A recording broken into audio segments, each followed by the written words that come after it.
perkenalkan saya Elizabeth Purba dengan NIM 2233111072. Di sini saya akan menjelaskan mengenai konsep asesmen dan evaluasi. Yang pertama adalah asesmen. Menurut Yusuf tahun 2015, beliau menyatakan bahwa asesmen merupakan proses pengumpulan informasi secara sistematis tentang prestasi dan pencapaian dari peserta didik atau anak dan siswa dalam belajar tanpa merujuk pada keputusan nilai. Yusuf menunjukkan bahwa asesmen dilakukan dengan sistematis, berarti ada urutan ataupun aturan tertentu dalam penerapan asesmen. Yang kedua adalah evaluasi. Sujana pada tahun 2009 menyatakan bahwa evaluasi merupakan proses dalam memberikan ataupun menentukan nilai kepada objek tertentu dalam bentuk interpretasi yang diakhiri dengan judgement berdasarkan suatu kriteria tertentu. Nah, batasan ini mengandung arti bahwa evaluasi akan digunakan untuk pengambilan sebuah keputusan. Halo, perkenalkan saya Graciela Septiana Sibuya dengan NIM 2233111052. Di sini saya akan menjelaskan materi tentang karakteristik penilaian dalam evaluasi pendidikan. Menurut Depdiknas, menyatakan bahwa karakteristik penilaian yaitu yang pertama ada validitas. Validitas ialah menilai apa yang seharusnya dinilai dan alat penilaian yang digunakan sesuai dengan kompetensi yang akan dicapai. Dan isinya mencakup semua kompetensi yang terwakili secara profesional. Yang kedua, reliabilitas.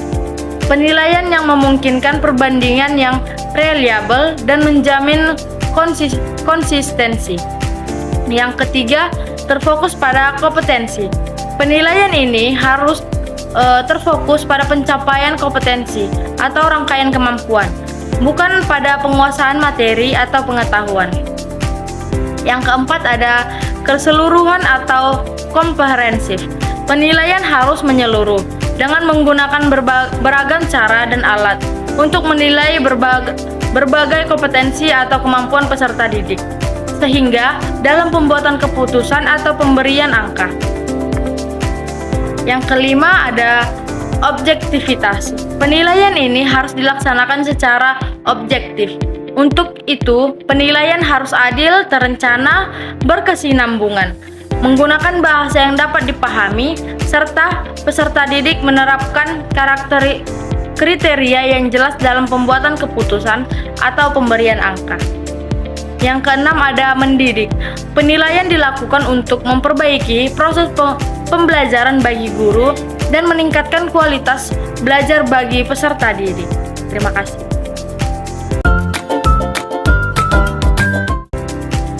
Halo, perkenalkan nama saya Sarah Sinaga dengan NIM 2233111058. Di sini saya akan menjelaskan pada bagian karakteristik penilaian menurut Kemendikbud. Menurut Kemendikbud, penilaian memiliki karakteristik sebagai berikut. Yang pertama yaitu belajar tuntas. Asumsi yang digunakan dalam belajar tuntas adalah peserta didik dapat mencapai kompetensi yang ditentukan, asalkan peserta didik mendapat bantuan yang tepat dan diberi di waktu yang sesuai dengan yang dibutuhkan. Yang kedua yaitu otentik. Penilaian otentik harus mencerminkan masalah dunia nyata dan bukan hanya dunia sekolah, menggunakan berbagai cara dan kriteria holistik. Yang ketiga yaitu berkesinambungan. Penilaian berkesinambungan dimaksudkan sebagai penilaian yang dilakukan secara terus-menerus dan berkelanjutan selama pembelajaran berlangsung. Yang keempat yaitu menggunakan teknik penilaian yang bervariasi. Teknik penilaian yang dipilih dapat berupa portofolio, tertulis, tulisan, produk, unjuk kerja, proyek, pengamatan, ataupun penilaian diri. Dan yang terakhir, berdasarkan acuan kriteria. Kemampuan peserta didik tidak dapat dibandingkan terhadap kelompoknya, tetapi dibandingkan terhadap kriteria yang ditetapkan. Misalnya, tuntasan minimal yang ditetapkan pada satuan pendidikan masing-masing. Penilaian didasarkan pada ukuran pencapaian kompetensi yang ditetapkan. Sekian, terima kasih. Halo, perkenalkan nama saya Bonita Manulang dengan NIM 2232411005. Di sini saya akan menjelaskan mengenai jenis dan alat penilaian hasil belajar dalam pendidikan. Dilihat dari fungsinya, penilaian dibedakan menjadi 5 jenis, yaitu yang pertama, 1. Penilaian formatif. Penilaian formatif adalah penilaian yang dilaksanakan guru pada saat berlangsungnya proses pembelajaran untuk melihat tingkat keberhasilan proses belajar mengajar itu sendiri. Yang kedua itu penilaian sumatif. Penilaian sumatif adalah penilaian yang dilaksanakan pada akhir unit program, yakni akhir 1 bulan, akhir semester, dan akhir tahun. Yang ketiga, penilaian diagnostik. Penilaian diagnostik adalah penilaian yang bertujuan untuk melihat kelemahan-kelemahan siswa serta faktor penyebabnya. Yang keempat, penilaian selektif. Penilaian selektif adalah penilaian yang bertujuan untuk keperluan seleksi, misalnya tes atau ujian saringan masuk ke sekolah tertentu. Dan yang terakhir, penilaian penempatan. Penilaian penempatan adalah penilaian yang ditujukan untuk mengetahui keterampilan prasyarat yang diperlukan bagi suatu program belajar dan penguasaan belajar seperti yang diprogramkan sebelum memulai kegiatan belajar untuk program itu.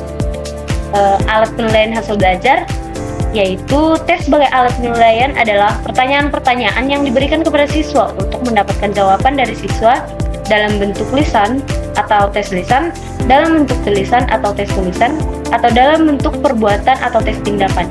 Tes pada umumnya digunakan untuk menilai dan mengukur hasil belajar ranah kognitif dalam hal penguasaan bahan ajar sesuai dengan kurikulumnya. Yaitu yang pertama itu ada tes uraian. Tes uraian yang dalam literatur disebut juga essay examination merupakan alat penilaian hasil belajar yang paling tua secara umum. Secara umum, tes uraian ini adalah pertanyaan yang menuntut siswa menjawabnya dalam bentuk menguraikan